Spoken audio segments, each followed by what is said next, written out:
going on, family? This is your girl, Leah, back with another video. The word today is God will reveal some things. God will reveal some things. God gave me a couple dreams last night. He wanted me to share them with you guys. The first part, I was with a group of people, and a couple of those people was some people from my past. So they ended up leaving the group, and they was like, well, we'll be back. And someone just said, like, go in that building where they're going. And I went in this building, and it was a courthouse. And the person from my past was with another person, and they was like going to this judge, and they was accusing me and some other people of some things. It was like a lot of petty stuff. And the judge actually ruled in our favor. Like, I went in the back, and I don't think they saw me to the end.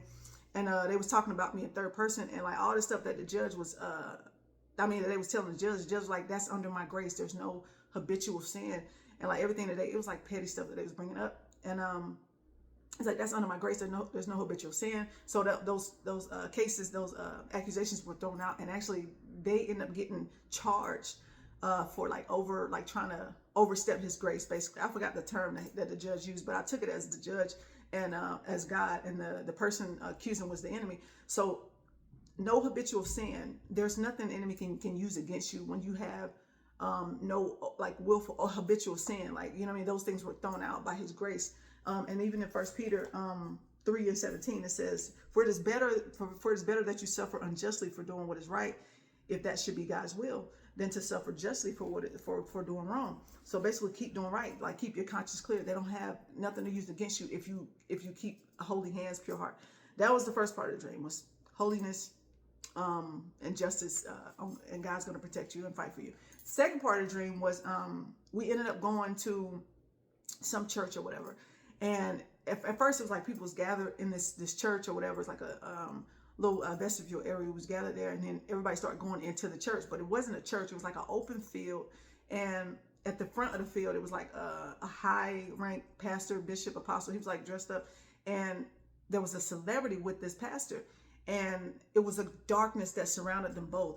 The celebrity had his own darkness, but then the pastor merged with the celebrity, and then it was like one big darkness. And everybody, I'm standing at the back of the field, and there's like people's coming in, and like a couple people stayed back with me, and I was like, something don't look right, you know what I mean? So I just stepped back, and they went up there, and I was like, no, I don't look right. And somehow I knew I had the ability to fly, right? So I'm like, okay, well, let me just fly, like literally fly, like as a regular person, no wings, no nothing, I'm just flying.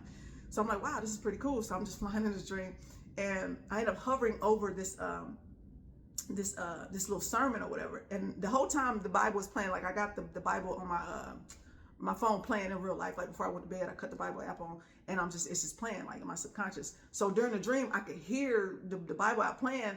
And as I'm like hovering over this little field or whatever, that was like a sermon, I'm listening to him, and I'm like, nah, like that's not true, you know?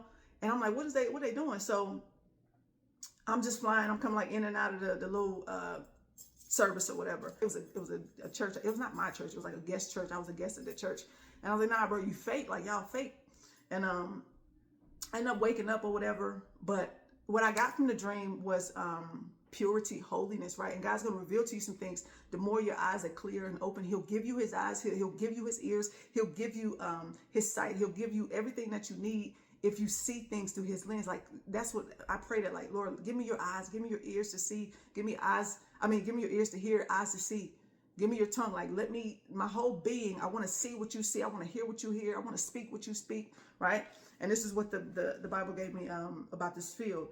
Matthew 13:38, it says, the field is the world, and the good seed is the sons of the kingdom. The weeds of the weeds are the sons of the evil one, and the enemy soweth them. The enemy who soweth them is the devil. The enemy soweth them is the devil. That field represented the world and where we are, the church, and the wheat and the tare from the wheat. God's going to allow you to see some things. Stay with him. Hold on to him. Cling to him. No habitual sins. Stay holy. Stay pure. He'll let you see what he sees. He'll let you hear I would listen to the Bible app. He'll let you hear what he hears. And you'll know the difference, right? Like I said, a lot of people went up there. I didn't go. I seen the darkness, but they couldn't see it. The people that was in the sermon, in the service, couldn't see it. So be vigilant. Be sober-minded. The enemy roars around like a roaring lion, seeking whom he may devour. So keep your eyes pure, your heart pure, your mouth pure. Nothing will be used, like everything that's used against you will be torn down. Just keep a clear conscience before the Lord at all times. Okay, I hope this helps. I love y'all with the love of Christ. Y'all take care. I'll see you next time. Peace.